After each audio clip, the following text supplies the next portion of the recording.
All right, let's welcome in our guests for the morning. We have Mayuresh Joshi with Angel Broking and Sumeet Bagadia of Choice Broking joining us this morning. Good morning, gentlemen. Welcome to NDTV Profit.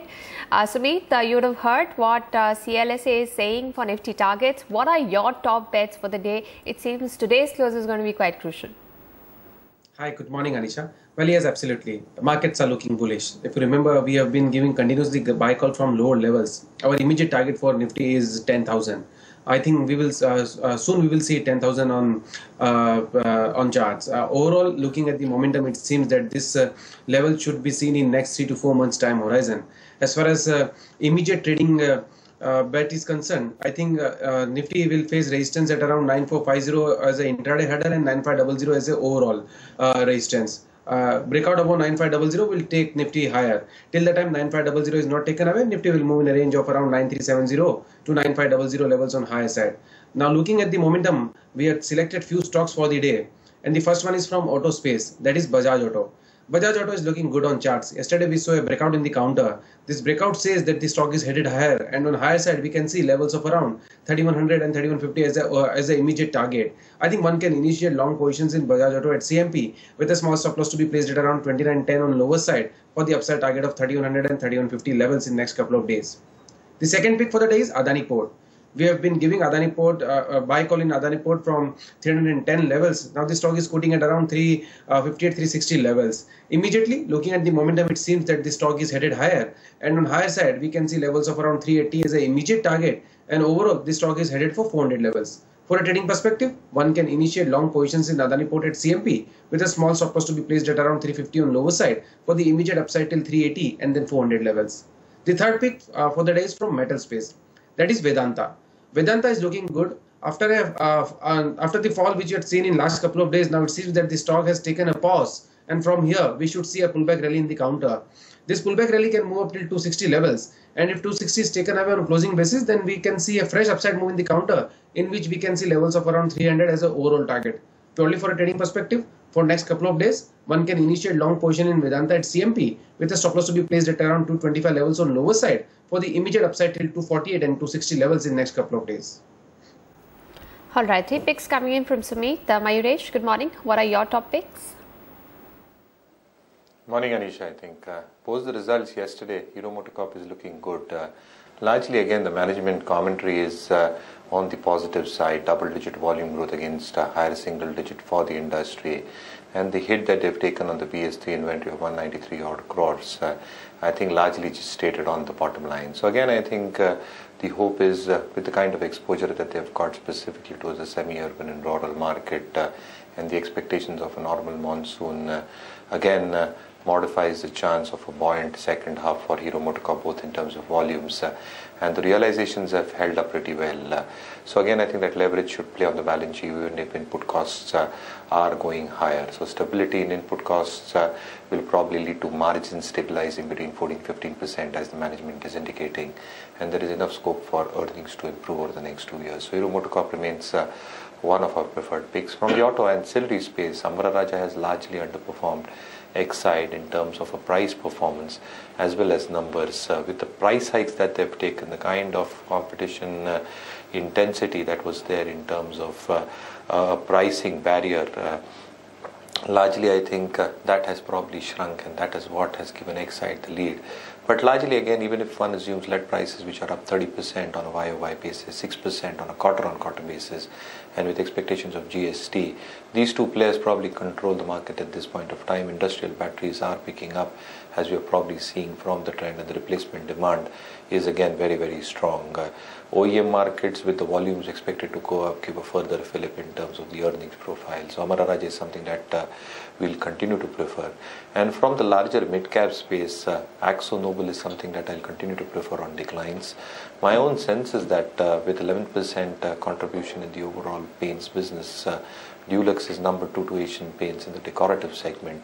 And largely again, I think with their coating facilities coming through in Noida, the 600 kiloliter facility is going to be a huge amount of value addition when it comes to consumer electronics, automobiles. Its JV with Atul Auto, the Mumbai facility coming through to service clients in western and northern parts of the country, will lead to an earnings re-rating. So again, I think dividend yield 3.5%, virtually no debt on the balance sheet is something what will be the trigger points and driving forces for Axo. So I think all these three stocks are in declines in a staggered way over the next few weeks is how I see it in terms of a long-term investment horizon. All right, picks coming in from Mayuresh as well. Good morning, Avinash. Welcome to NDTV Profit. Now, it seems the two-wheeler space is really looking good. Both our other analysts have picks each from the two-wheeler space. What are your top picks for the day? Yeah, I think we've got two mid-caps, Anisha. Today, we like stocks like Indag Rubber and Ganesha Ecosphere. In fact, talking about Indag Rubber, this is one of the prominent rubber retrading players in South India. And, fourth quarter numbers have been very encouraging. On a 11% growth in top line, the company has posted a smart 36% growth in the bottom line. In fact, the company has also added capacity. In fact, operating leverage now going forward is going to be significant. And looking at the kind of rise in rubber prices and the tire price hikes, we are finding that a lot of state transport undertakings as well as fleet operators are shifting to rubber trading, and our sense is that we could see a healthy 20 to 25% earnings growth for Indag Rubber for the next 12 to 15 months. Our sense is, the company has a small equity base, considering the fact that the kind of cash reserves and zero debt position the company has. This company should do definitely well in the next 12 to 15 months. We have a target price of 280 here. The second company, Ganesha Ecosphere, earlier known as Ganesh Politics, is basically an environmentally promoted textile company. It makes recycled polyester staple fiber yarn from PET bottles.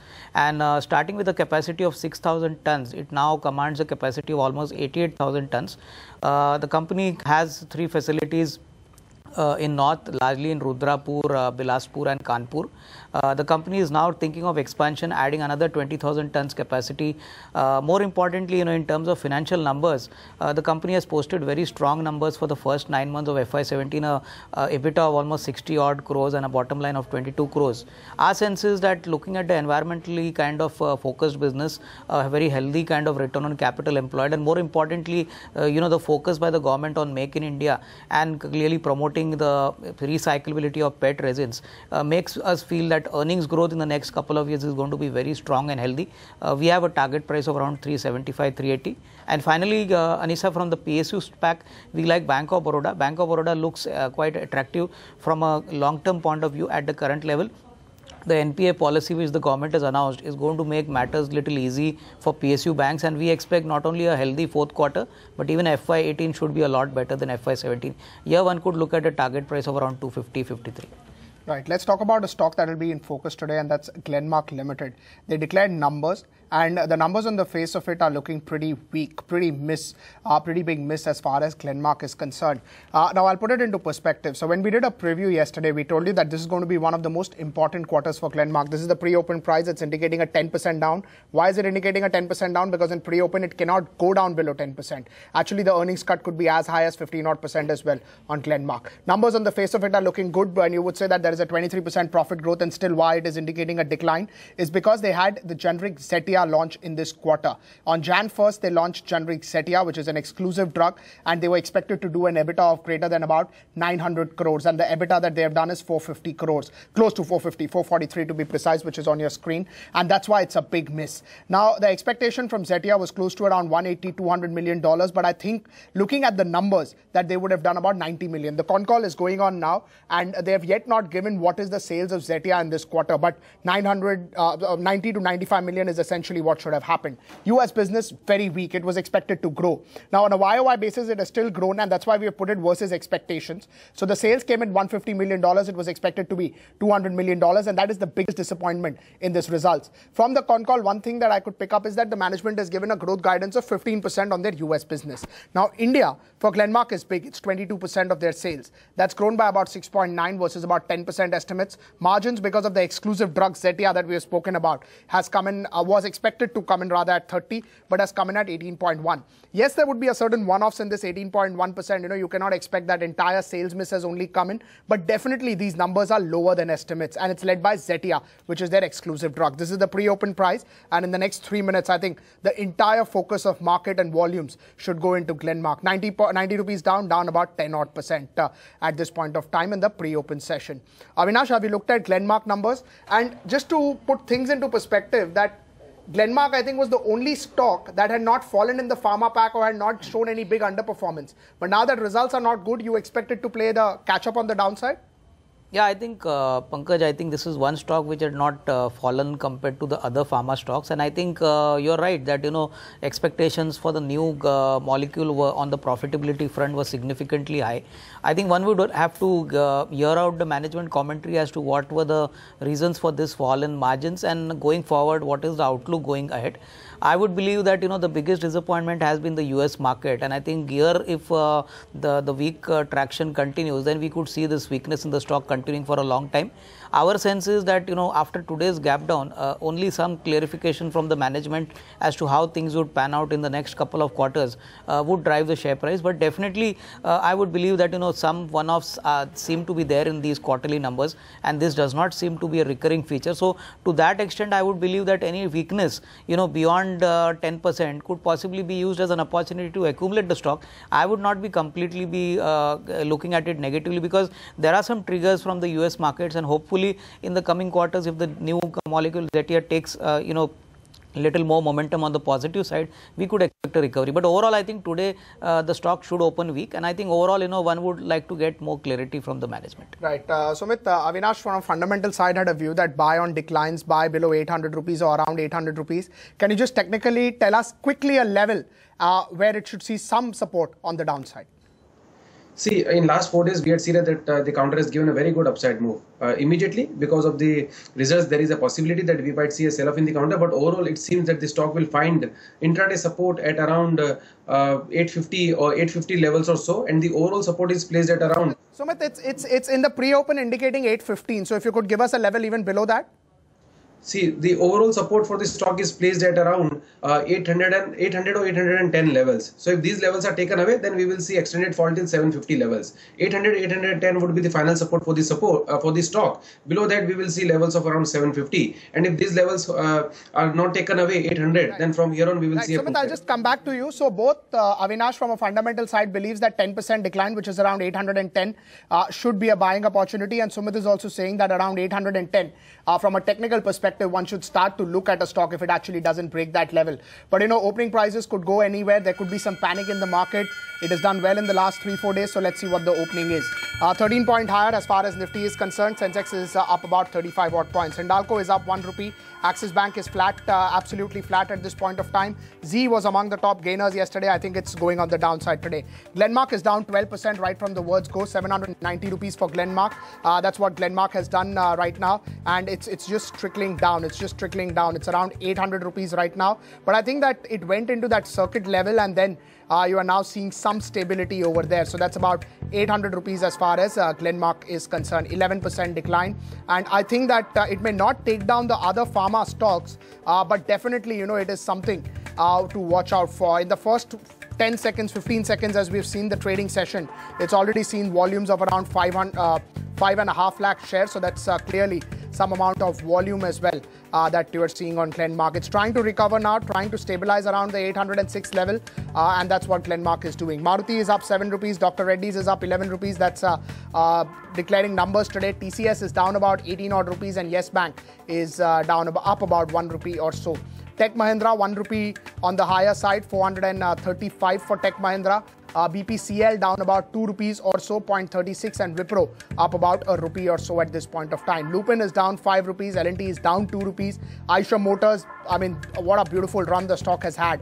I was just looking at some data for Eicher Motors, and it pointed out that on just 4 years back in 2013 May, it was 3,000 rupees, and now it's close to 30,000 odd rupees. Let's just pull up the stock of Glenmark. It's now down 14%, 780 odd rupees for Glenmark, 774 now. So it's looking extremely weak at this point of time. That's Glenmark for you, 15%. As I told you, that that's essentially the stock in focus right now. Let's look at Asian Paints as well and what's happening over there. So Asian Paints is up about 2 rupees or so, 1168. That's in terms of results reaction. That's about 1.5 lakh shares traded, 2 rupees here and there for Asian Paints. So that's a stock which is up around 2 rupees or so. A lot of other companies in focus. So you have Kotak Bank, which has raised fund. That's up around 7 rupees at this point of time. You have Delta Corp, which has raised fund, which is up around it's absolutely flat right now. So there is no major movement on Delta Corporation. SBI, they have given some news flow regarding their SBI Life plans that they have. So that has also taken the stock slightly on the higher side. SBI is also doing well. Let's look at Reliance Infra. There was some arbitration news flow over there.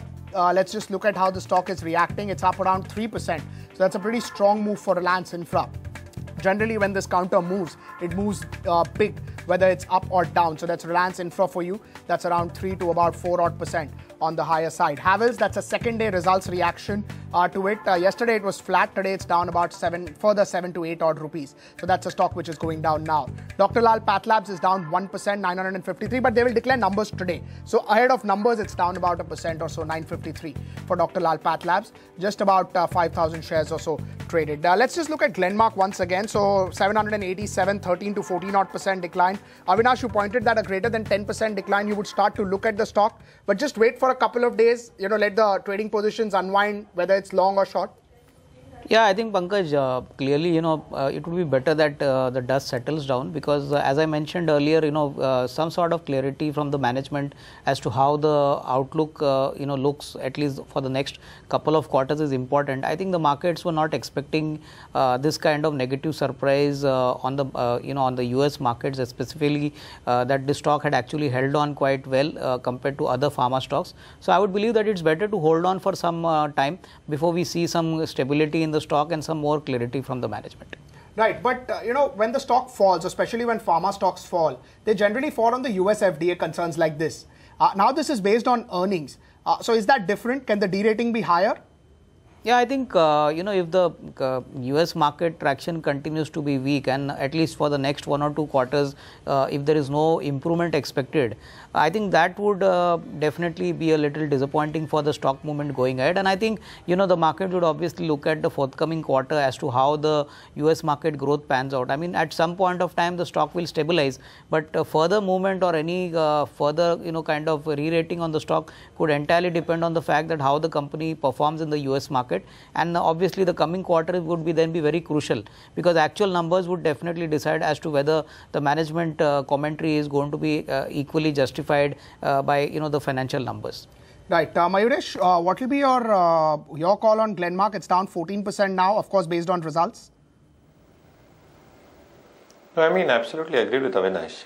Largely, I think you just have to wait it out, hear what the management has to say, probably rework your numbers, because this is a clear case of mismatch of expectations. The street probably has gone in with a higher number. It has probably not come through, and you're seeing the reaction happening on the stock. But again, I think the management commentary in terms of how the US business is expected to do, and they've got a slew of launches expected to come through. So I think the expectation in terms of timelines of all these launches and the addressable market size is also going to be equally important for the stock in terms of the earnings profile going ahead. So I think let's wait it out. I think there's no need to rush in and get and buy in that stock. Probably wait for the management, read out the transcript, see what they have to say, and then probably take a call. Right, say if the management, I heard the conference call in the start, the management has given a growth outlook of 12 to 15% in US. But do you think that with these numbers, the way they are delivering, essentially there will be EPS cuts and people will wait for that guidance to actually come out rather than, just to go all out and, just go and believe the management and buy. So they'll wait for a couple of quarters and how the traction is happening on the few drugs that they have launched? So absolutely, again, I think the slew of pipeline they've got, I think they've got a few blockbuster drugs expected to come through in terms of approvals. If that probably happens, the addressable market size for these drugs is pretty large as well. And it's not just the US market, I think they're also looking at the other parts of the world where these launches can probably happen. So I think, yes, pricing pressures is something that we are probably witnessing in the US markets as far as the pharma scenario is concerned. But largely, again, you're right. I think you need to probably just wait it out, probably understand the launch pipeline, understand how the progress is happening in terms of the activity on the ground, specifically on the US market. And it's very difficult to disappear staying here. So largely, again, I think you should wait out for the next quarter's numbers. The stock probably will languish unless you probably get clarity on all these issues going ahead. All right. So that is the view coming in on Glenmark, and that is a stock which is seeing a large amount of profit taking, now down about 15%. Today we are seeing the Anil Ambani group of stocks doing well. Reliance Infrastructure is up 4%. And Reliance Capital is up about 2%. Sumeet, on these two counters, do you have a view? Reliance Infrastructure generally tends to stutter around 620 levels. Do you think now it will see a breakout?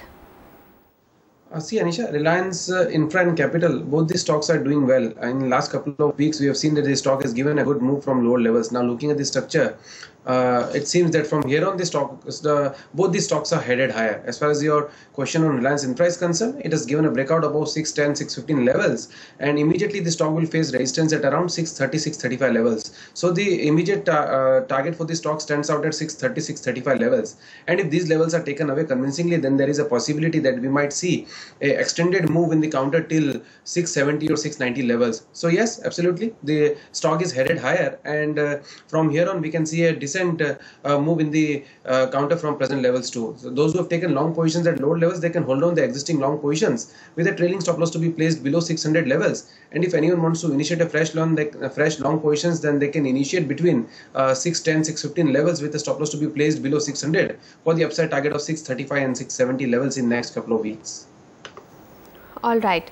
One stock, Arvind, that came out with its earnings a day earlier, had seen a sharp correction, and today also is seeing follow through on that selling. So it's down. Arvind is down about 2.5%. Avinash, do you have a view on this counter from the textile space? Arvind and Raymond have generally done well. Would you look to buy into this correction, or are you disappointed with the earnings and you think maybe margins are not going to expand further despite their strength in the branded business? What would you do with the likes of Arvind and Raymond's?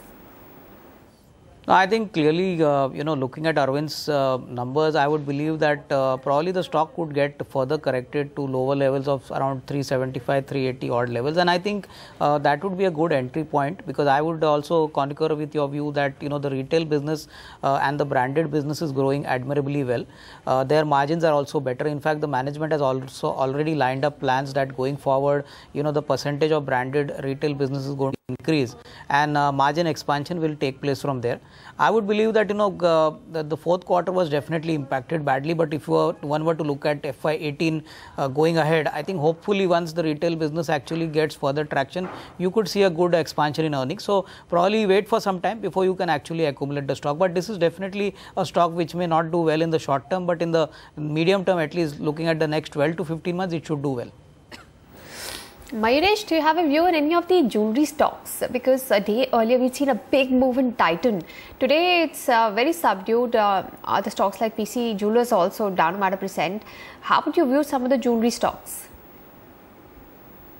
Well, largely again, I think the premise here again is the kind of movement that will happen from the unorganized to the organized market, and the organized players are in a beneficial position as GST gets implemented. Now, the rate of GST is something that all these players are waiting out for. So I think what actually comes through will be the next trigger for these stocks. But a large component of the market which probably moves in the unorganized space, I think the organized players are in a big advantage.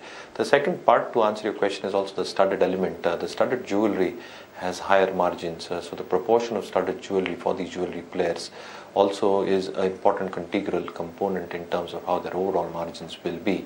And if you look at Titan, for example, I think the grammage for Q3 post demonetization, and again I think the wedding season, I think the grammage has probably increased. Gold prices are far more stable at this point of time. The sale of gold coins, the part of studded jewelry, is expected to be higher in this quarter. And again, I think the other components of this business, the watch business, the eyewear and the precision engineering business, though I think they contribute far less in terms of the EBITDA contribution. Again, I think the expectations of growth out there, specifically the watches business, seem to be far more robust with new launches. But the gold business is something that Titan will probably lay focus on, and that is where their focus is. And again, the expectations of earnings growth because of this entire unorganized to organized move is going to help these players. So again, I think if anybody is holding on to Titan, clearly hold on to that stock. All right, let's quickly take you through a preview of the earnings because Titan is due to come out with its earnings today, and the fourth quarter is expected to be a strong one for Titan. Basically, on the basis of the traction seen in the jewelry business, we see sales high about 30% at 3,218 crore rupees. Profits could be up about 20% for Titan. We are seeing EBITDA also higher at 323 crore rupees. Margins also likely to expand to about 10% versus 8% that they did in the same period a year ago. The jewelry division is likely to have a strong quarter, and we're seeing a growth of about 40% in their Tanishq brand. The management has also spoken about a little bit of stability coming to the other divisions like watches and eyewear. Though for watches, we are expecting the performance to be the sales to be largely flat to marginally positive, but we will watch out what the company says about the other divisions like eyewear and what's happening on the online channel and the traction there. For now, Titan has seen a sharp correction. A day earlier, it was doing very well. We'll keep a watch out on that. Let's also talk about a few stocks that are in focus today. Let's pull up the stock of Kotak for you because we believe that the QIP book that was open is now closed and the QIP is over. The issue opened on Thursday. They were looking to raise about 5,800 crore rupees. The QIP price was between 930 and 936 rupees a share. The floor price for the QIP was 913 rupees a share.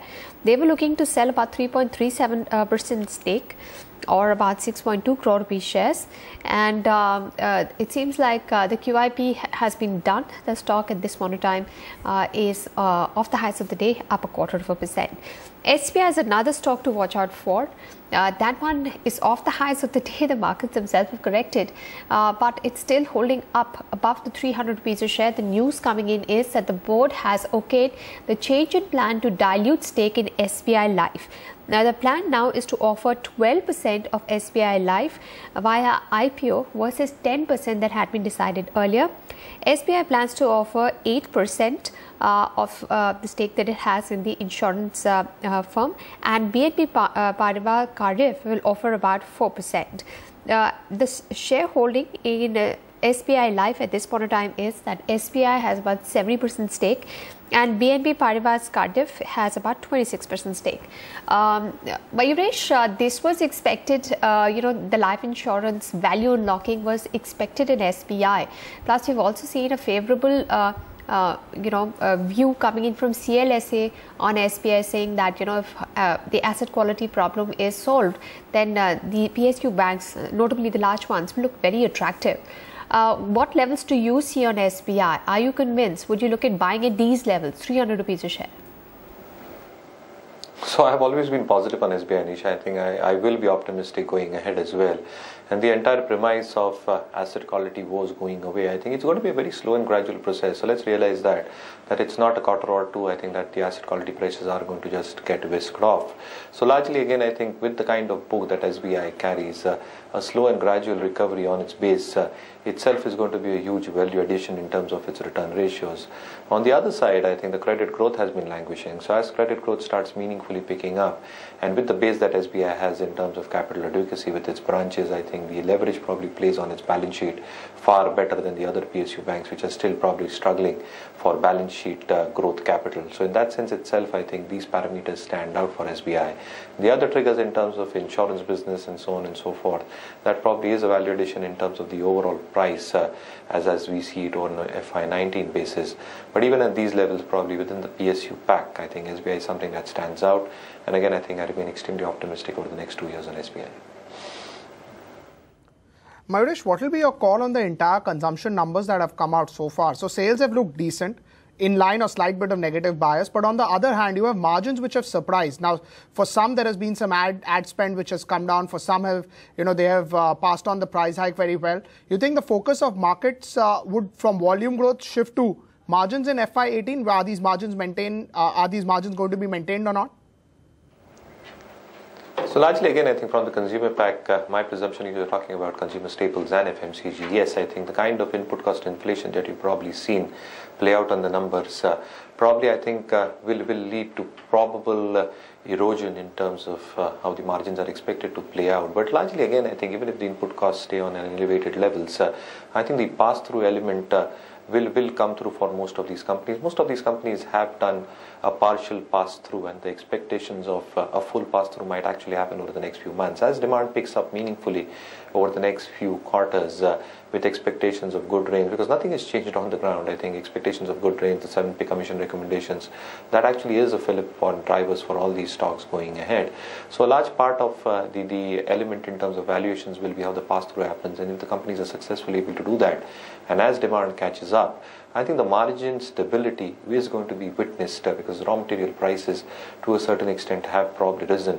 And again, I think not expecting more rises to probably happen on any of these counts unless some upheaval happens on the commodity front. But largely, again, I think stability in margins and with improvement in realizations and volume growth, the leverage will play on the bottom lines. Now, valuations probably have always been on the higher side for these players and would continue to do so. So largely, again, I think this basket is expected to do well over the next 4 to 6 quarters, to say the least. In fact, I'm bullish on the consumption theme for India over the next 3 to 5 years. So largely, again, I think the valuation parameters, if you roll it over the next 3 to 5 years, seems to be far more fair rather than expensive from a short-term view. So again, I think I remain extremely positive on this entire space, but I think you will have to be stock specific when it comes to staples and FMCG. Right. Avinash, how would you view, Godrej Consumer's reaction of 10% or probably Havells numbers? What would you read from, Imami's numbers and the entire FMCG pack? I think, Pankaj, this seems to be a stock-specific kind of story. I think if one were to look at Dabur numbers, very poor volume growth numbers. But on the other hand, Godrej Consumer actually surprised the market with good EBITDA margin expansion, plus the top line as well as profitability was quite significantly better. I would believe that one has to take a stock specific call, and I think given the way monsoons are likely to pan out, I think that remains a near term trigger. But I think one cannot take a blanket call as to saying that the entire FMCG sector will underperform. So I think it should be stock specific, and I think within this pack, stocks like Godrej Consumer should definitely outperform in the coming next to 6 to 12 months. All right. Sumeet, your top call in the metal space, while we have seen some traction in the non-ferrous names like Hindalco and Vedanta, the steel space, whatever rises are being seen are being sold into. What would you do? Would you have any top picks here? Yes, Anisha, absolutely. Vedanta, we have already given a buy call. We are expecting a pullback move in the counter. In fact, in last couple of weeks, we have seen that most of the metal stocks have given a correction from higher levels as far as Hindalco, Vedanta, Hindustan Zinc, NMDC, Tata Steel, all these stocks are concerned. But now looking at the structure, it seems that the stocks are taking some support at lower levels. And from here on, we can see some pullback rally. We feel that Hindalco and Vedanta can give good up move from present levels. As far as stock specific question is concerned, Vedanta is looking good because it has taken 200 DMA support at around 220 levels. And from there, we have seen a pullback in last 3 days. This pullback should continue for next couple of days. And on higher side, immediately we can see levels of around 248, 260 as an immediate target. And if 260 is taken away convincingly, then we will see a move till 300 levels. So overall, we feel that any dip in Hindalco from present level should be used as good buying opportunity. And at the same time, Hindalco is looking good to me. There can be some correction from present levels of around 8 to 10 points. So whenever we see such correction in Hindalco, that can be used as a good buying opportunity for the immediate upside till 200 and 205 levels in next couple of days. All right, the markets are now trading at the lows of the day. The Nifty on the brink of breaking below 9,400. Avinash, do you have a view on some of the media companies? Z Entertainment is up 5% a day earlier. Today it's down 2%. Sun TV has been in a stratospheric area and now is down 2%. The earnings from Z suggest that the demand is, the things are stabilizing post demonetization. Z has very admirable margins as well. Would you use tips to accumulate any of the media names? I think Z Enterprises definitely came out with a better set of numbers, and I think if you look at the kind of margins, especially post demonetization, I think despite that, if one were to exclude the sports business channel which they sold out, I think the margin picture definitely has come out much better than what the street expected. The company has also gone on record mentioning that they would like to go in for a buyback and reward existing shareholders with the cash they have received by selling the sports business channel. I would be very clear that looking at the next 12 to 15 months, hopefully the monsoon is good and there is a good pickup with the digitization getting further traction. I would believe that possibly this could be a good entry point level to accumulate the stock if one were to take the next 12 to 15 months. So I think this remains a good portfolio stock, and any weakness should be used to buy it. All right. Thank you, gentlemen, for joining us on Profit today and giving us your top picks for the day. As you go, please leave us with the disclosures. Avinash, your disclosures?